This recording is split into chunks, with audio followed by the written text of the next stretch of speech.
అదేవిధంగా చంద్రబాబు గారు వయసులో పెద్దవారు, రాజకీయ అనుభవంలో పెద్దవారు, వారి గురించి మనం తప్పుగా మాట్లాడొద్దు అని అనుకుంటాం.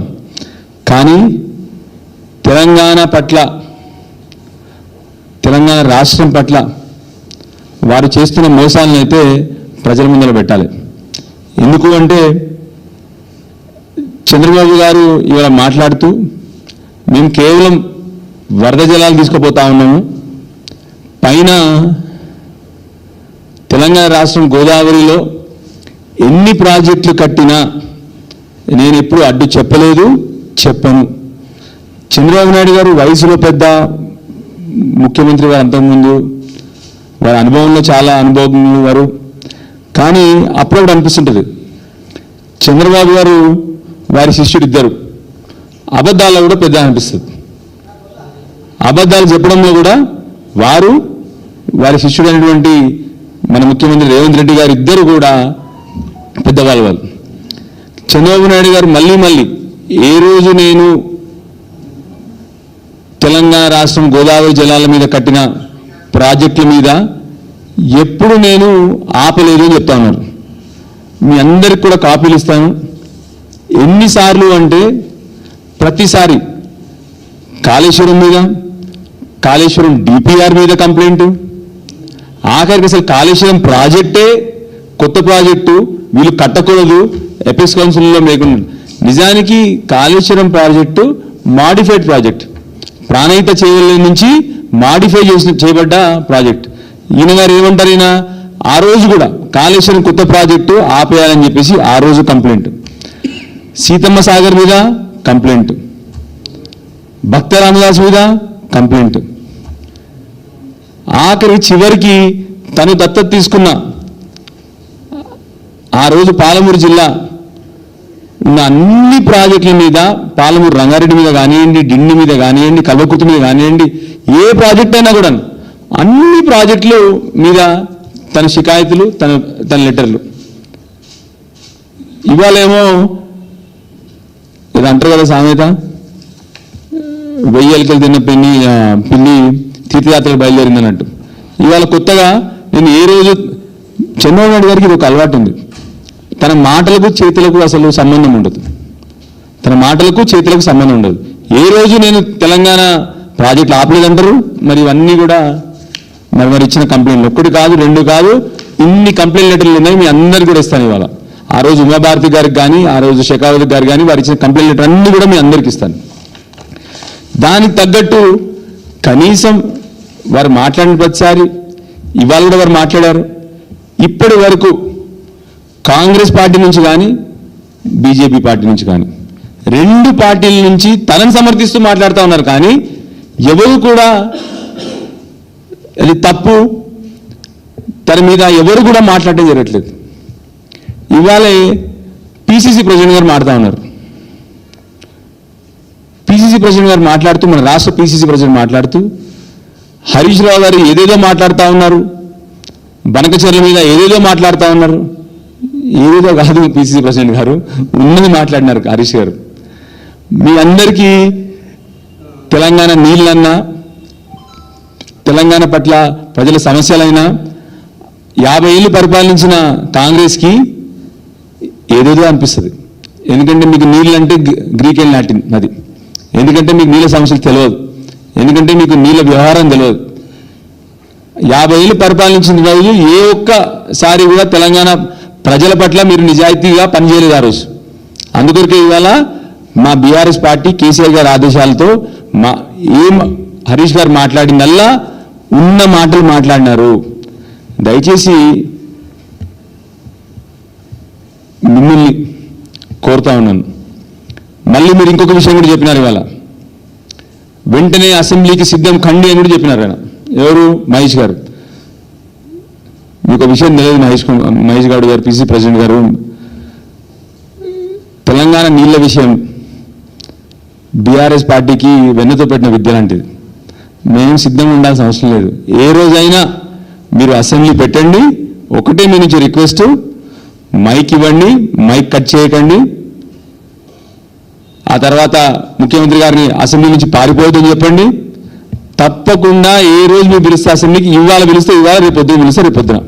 ఇంకొక రిక్వెస్ట్ కూడా ఉంది మీతోని, ఇప్పుడే అనుకున్నాను నేను. ఏపీ తెలంగాణ కలిపి కూడా సభ పెడదాం మనం, వాళ్ళకు కూడా నీళ్ళ విషయం అర్థమయ్యేటట్టు చెప్దాం. ఎందుకంటే కేసీఆర్ గారు వాళ్ళకు నీళ్ళ విషయం అర్థమయ్యేటట్టు చెప్తారు, మీకు నీళ్ళ విషయం అర్థమయ్యేటట్టు చెప్తారు. అట్లా ఉంటుంది బీఆర్ఎస్ పార్టీ పని. కాబట్టి దయచేసి మీరు అసెంబ్లీ పెట్టండి. 100% బీఆర్ఎస్ పార్టీ ఎప్పుడు సిద్ధం అవ్వాల్సిన అవసరం లేదు. మేము ఎప్పుడు సిద్ధమే, మాకు వెన్నతో పెట్టినటువంటి విద్య అది.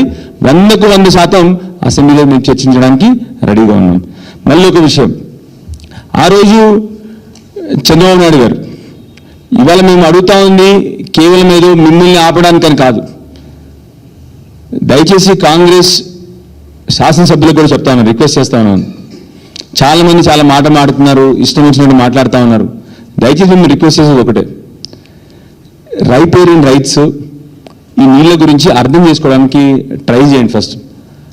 ఒక్కసారి మీకు అర్థమైతే తప్పకుండా ఈ ముఖ్యమంత్రి గారు ఎవరైతే తన గురువు కోసం చేస్తా ఉన్నాడో మీరు కూడా దాన్ని ఆపడానికి ప్రయత్నం చేస్తారు. ఎందుకు చెప్తా ఉన్నామంటే ఇవాళ ఈ బంకచెరువు ప్రాజెక్టు వల్ల ఏమేమి నష్టాలు జరుగుతాయో మీకు చిన్న విషయం చెప్తాను మీకు. మనకు అంతకుముందే ఆల్రెడీ 968 టీఎంసీల నీళ్లు అలొకేషన్ జరిగింది.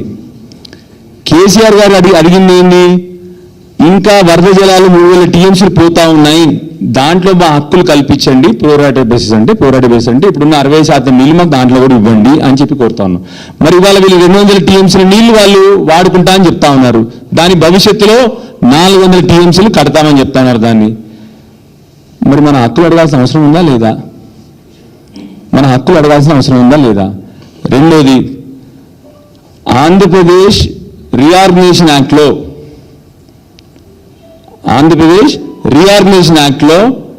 గోదావరి కృష్ణా జలాల్లో ఎవరు ప్రాజెక్టులు కట్టుకున్నా, అంటే తెలంగాణ ప్రాజెక్టులు కట్టినా, ఆంధ్రప్రదేశ్ ప్రాజెక్టులు కొత్త ప్రాజెక్టులు కట్టినా తప్పకుండా అపెక్స్ కౌన్సిల్ పర్మిషన్ తీసుకోవాలి, అపెక్స్ కౌన్సిల్లో మీటింగ్ జరగాలి అని చెప్పేసి ఆ ఏపీ రీఆర్గనైజేషన్ యాక్ట్ని పొందుపరిచినారు.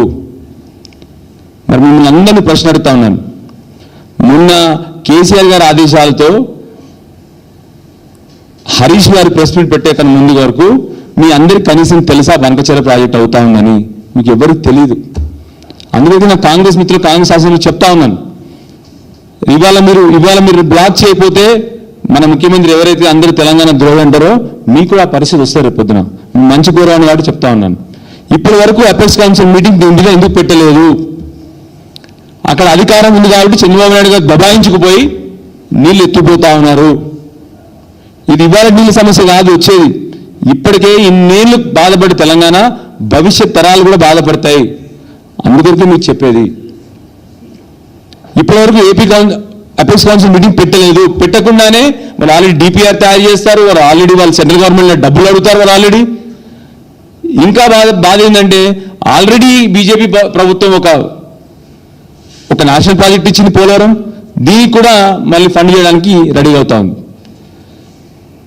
రేపు పొద్దున ఇదే 200 టీఎంసీలు వాళ్ళు 400 టీఎంసీలు చేయబోతున్నారు. మరి మన హక్కు ఇక్కడ, మనకు రావాల్సిన హక్కులు ఎక్కడ పోతాయి మరి అప్పుడు? సో దయచేసి అందుకొరకే మా కాంగ్రెస్ మిత్రులను కూడా కోరుతా ఉన్నాను, అర్థం చేసుకోండి. వితండవాదం కాదు ఇక్కడ, మీరా మేమని కాదు. తెలంగాణ ప్రజల భవిష్యత్తు ఇది, తెలంగాణ ప్రజల నీటి హక్కు ఇది. ఈ నీళ్లు కొట్లాడి మళ్ళీ అదే నీటి కోసం ఇవాళ అన్ని పార్టీలు ఏకమైనవి, మీరు అర్థం చేసుకోవాలి. మేము మీతో కలిసి వస్తామని చెప్తా ఉన్నాం. విచిత్రం ఏముందంటే మళ్ళీ చెప్తా ఉన్నాం, సరే చంద్రబాబు నాయుడు గారు వారు చేయడంలో వారి రాష్ట్రం కోసం ఏదో తపన పడతా ఉన్నారు, ఏదో చేస్తూ ఉన్నారు. మన ముఖ్యమంత్రి యుద్ధం చేయాల్సింది ఆయనతోనా మాతోనా? మన తెలంగాణ ప్రజలకు దగా చేసి యుద్ధంలో అటువైపు పోయి తెలంగాణ ప్రజల మీద యుద్ధం ప్రకటిస్తే ఇదేం విధానం? ముఖ్యమంత్రి అయ్యింది రాష్ట్రానికి, ఇంత గౌరవమైన పొజిషన్లో ఉండి తెలంగాణ ప్రజల హక్కులు కారు రాస్తా ఉంటే వాళ్ళ సపోర్ట్ చేయడం మీద నాకు అర్థం కాదు. ఇప్పటికి కూడా కేసీఆర్ గారు చంద్రబాబు మీద శుద్ర పూజలు చేస్తున్నారు. ఇవన్నీ పిచ్చి మాటలు. ఇంకొక విషయం చెప్తా ఉన్నాను ముఖ్యమంత్రి గారికి, ఎవరైనా తెలంగాణ హక్కులు కాలు రాస్తే, తెలంగాణ నీళ్ళు ఎత్తుకపోతే 100కు 100% మొత్తం తెలంగాణ అంతా కలిసి మేము కూడా శుద్ధ పూజలు చేస్తాం. మేము 100కు 100%. తెలంగాణ హక్కులు కాలు రాస్తే బీఆర్ఎస్ పార్టీ కానీ బీఆర్ఎస్ నాయకులు కానీ అడ్డంగా పడుకొని యుద్ధం చేస్తారు మీతో. మీ గురుదక్షిణ ఇవ్వాలంటే ఇచ్చుకోండి, కానీ దయచేసి మిమ్మల్ని ఎన్నుకున్న ప్రజలు మోసం చేసి గురుదక్షిణ ఇవ్వకూడదు. అందరూ అంటా ఉన్నారు బయట, తన కుర్చీ కాపాడుకోనికి బనకచేరి ఇచ్చేసినాడు చంద్రబాబు నాయుడు గారికి. చంద్రబాబు నాయుడు గారు ఢిల్లీలో పోయిన కుర్చీని ఆపుతా ఉన్నారని చెప్పేసి రేవంత్ రెడ్డి గారు కుర్చీని ఆపుతా ఉన్నారని. అది నిజం కాదని చెప్పి ప్రూవ్ చేయండి. మీరు కనీసం ఒక స్టేట్మెంట్ ఇవ్వండి. ఇవాళ ముఖ్యమంత్రిగా చంద్రబాబు నాయుడు గారు మాట్లాడినారు. ఇప్పటి వరకు కాంగ్రెస్ ఇప్పుడు పిసిసి ప్రెసిడెంట్ గారు మమ్మల్ని తిడుతూ మాట్లాడండి. ఆయన బీజేపీ పార్టీ మమ్మల్ని తిడుతూ మాట్లాడుతూ ఉన్నారు. అరే మీరు మమ్మల్ని తిట్టట్లేదు, తెలంగాణ ప్రజలు తిడతా ఉన్నారు. దయచేసి ఆలోచన చేయండి. రేపు పొద్దున ఒక్కసారి వాళ్ళకి 400 టీఎంసీలు రైపేరియన్ రైట్స్ ప్రకారం అంటే వాళ్ళు తొందరగా ప్రాజెక్టు కట్టి ఆ 200 టీఎంసీలు కాకుండా దాన్ని ఇంకా పెంచుకుంటే రేపు పొద్దున మన తెలంగాణ మళ్ళీ అంటే గోదావరి ట్రిబ్యునల్ ముందర పోయి రేపు పొద్దున ట్రిబ్యునల్ ఏర్పడిన తర్వాత గోదావరి ట్రిబ్యునల్ ముందర పోయి మేము ఆల్రెడీ ప్రాజెక్టులు కట్టున్నాము, మాకు హక్కు ఉందని చెప్పి నీళ్ళు తీసుకుంటే మన తెలంగాణ ప్రజల మళ్ళీ తెలంగాణ భూములన్నీ ఎడారిగా తయారవుతాయి. సో అందుకొకే మళ్ళీ వాళ్ళని కోరుతా ఉన్నాను, దయచేసి మీరందరూ కూడా కాంగ్రెస్ శాసనసభ్యుల్ని కూడా వేడుకుంటున్నాను, దయచేసి మన అందరం కూడా నిలబడి కొట్లాడాలి కలిసి.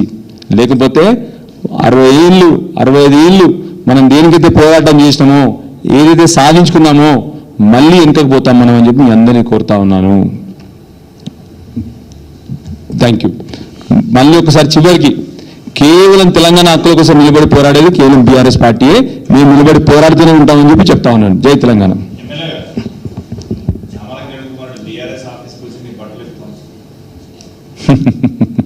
మీకు తెలుసు కదా, నేనేమంటే సబ్జెక్ట్ మాట్లాడతాను, ఏముంది మాట్లాడడం సంతకాలు పెట్టడం చాలా ఈజీ, నేను దాంట్లో దిగను నేను. సరేనా? దేనికి బట్టలు ఇస్తారంట? అంత షోక్ ఉంటే బయట పోయి ఎక్కడైనా బట్టలు ఇప్పుకోవడం చూసుకోవాలంటే చూసుకోమని చెప్పుకోండి. ఇక్కడ రావడం ఎందుకు, మరి దీనికి తెలంగాణ భవన్ రావడం ఎందుకు? ఆయనకి దయచేసి యువ నాయకుడు, వయసులో చిన్నవాడు, అంటే వయసులో ప్రాబ్లీ యంగ్ పొలిటీషియన్ అయినా ఇప్పటి వరకు ఆయన నోట్లో నుంచి ఒక్కసారి కూడా అభివృద్ధి, సంక్షేమము, విద్య, వైద్యము ఆయన నోట్లో నుంచి వెళ్ళలేదు. ఎప్పుడు ఇవే బట్టలు ఇప్పడం, ఇదేం షోక్, బట్టలు ఇప్పే షోక్, ఇదేం షోక్ ఎందుకు నాకు అర్థం కాదు. ప్రజలకు అవసరమైన విషయాలు మాట్లాడాలి కదా, ప్రజలకు బట్టలు ఇప్పడం అవసరం ఎవరికన్నా. సో దయచేసి వారికి చిన్న వయసులో ఉన్నవాడన్నా ఆయనకి నా హితు పలుకుతా ఉన్నాను. తెలంగాణ సమస్యల పట్ల కొట్లాడు బ్రదర్, తెలంగాణ ప్రజలకు అవసరాల బట్టి కొట్లాడు. నిన్న కూడా నాకు తెలిసింది ఏంటంటే ఏదో ఈ బనకచర్ల గురించి హరీష్ గారి గురించి మాట్లాడానంట. నీకు బనకచర్ల స్పెల్లింగ్ కూడా తెలియదు, నీకు తెలియదు, నీకేం తెలుసు అని చెప్పి నీకు మాట్లాడుతాను బనకచర్ల గురించి. సో దయచేసి నేను రిక్వెస్ట్ చేస్తాను.